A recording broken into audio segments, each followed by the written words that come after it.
Lagan. Ilang hours na kami nagbabiyahe.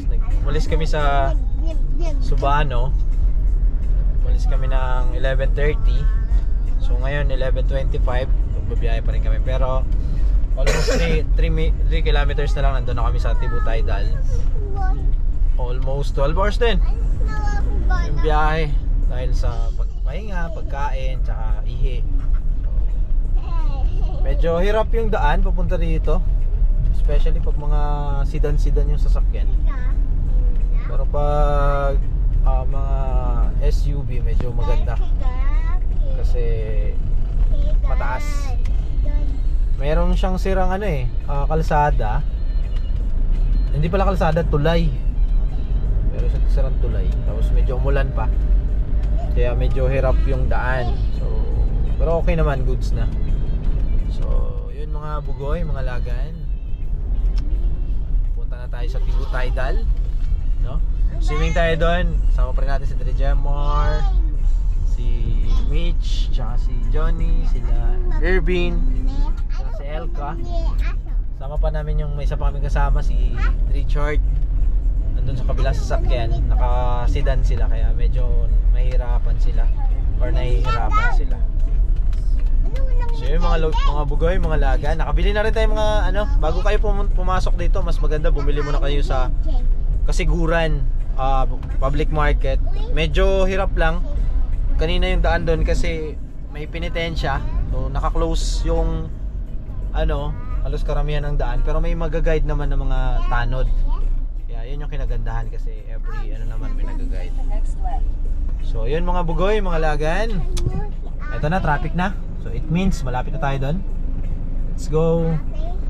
So medyo dami talagang tao. Ano siya? Tawag nito. Puno talaga. So ang plano, hindi na lang kami doon sa Tibu Tidal Pool mismo. Mag-iisog kami unti ng unahan ng konti para doon kami mag-stay. Hindi pa to rito kasi Pantasya pa to. Sabi sa akin ni Ma'am Chrissy, una pa daw unti. So tara puntahan natin.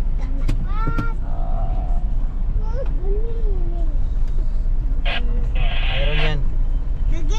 Check naman natin to. Ang laki ng ahal.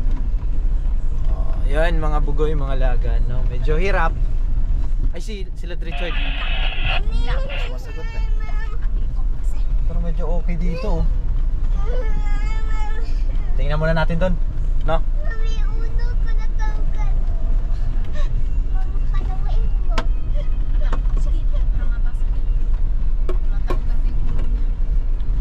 So hirap talaga siya.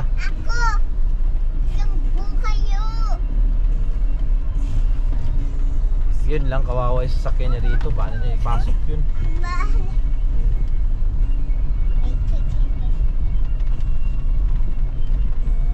Tandaan, no?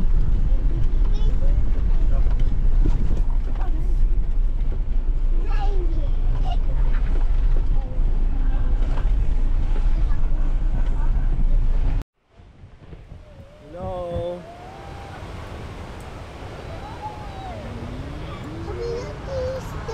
Yan. Hello mga lagan, good morning. So ito yung pinaka worst camping experience. Hindi naman siya pinaka worst, pero worst talaga to kasi grabe daming tao. Tingnan nyo, simula sa side na yun doon, pagpapasok yung may white beach doon hanggang doon sa dulo, doon sa tidal pool, punong-puno ng tao. So sa dami ng tao, syempre pag maraming tao, hirap mag-access ng CR. Tapos may common CR nila dito, 2 piraso lang. Tapos may bayad yung other na CR, 50 pesos, di ba? So tapos wala rin sariling tubig, ikaw rin mag-iigib. Tapos ang layo pa ng lalakarin mo. Pero yung beach, yung dagat, ganda. Panalo din talaga dito. Kaya tip ko sa inyo, pag gusto nyo pumunta rito sa tidal pool, huwag kayo pumunta ng ng weekend siguro na may kasamang holiday. Kasi dadayuhin at dadayuhin talaga to. Daming tao. Kung ayaw nyo nang makipagrambulan sa CR, dala kayo sarili nyong CR. So yung mga bugoy, yung mga lagan, so magpe-prepare na kami kasi pupunta kami doon sa tidal pool doon. Punta kami doon para sa pupuntahan na namin yung lugar na to. Kasi dapat kahapon magba-back out na yung mga puso't isipan namin eh. Ayaw na namin tumuloy. Pero nandito na kasi, ang layo eh, no? Almost 12 hours namin siya binahe. 12 hours siya. Pero panalo naman ang place. Pangit lang yung mga, wala pang amenities. Although wala namang kaming entrance na binayaran. Pero yung common CR talaga nila kailangan nila ayusin. Especially consider niyo yun pag may mga kasama kayong bata.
Lumalagan, so epic fail talaga. Alis na kami, lakas na ng ulan, no? Buti na lang nag-ayos kami kanina. Nag-ayos kami kasi naisip namin nga sa sobrang hirap ng CR dito.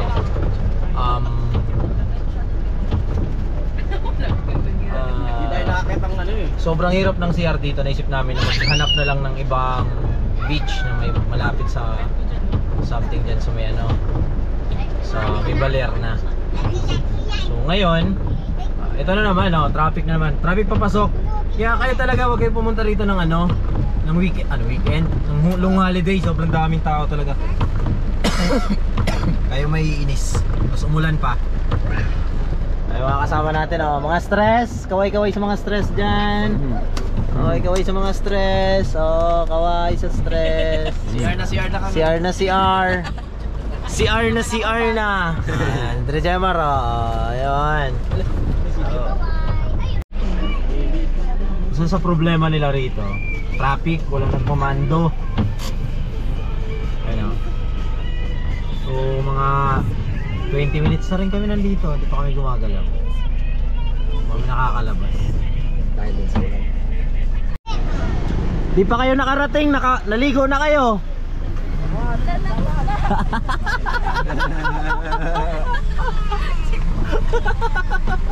Di ba sila nakarating, nakaligo na eh. Yan yung maganda.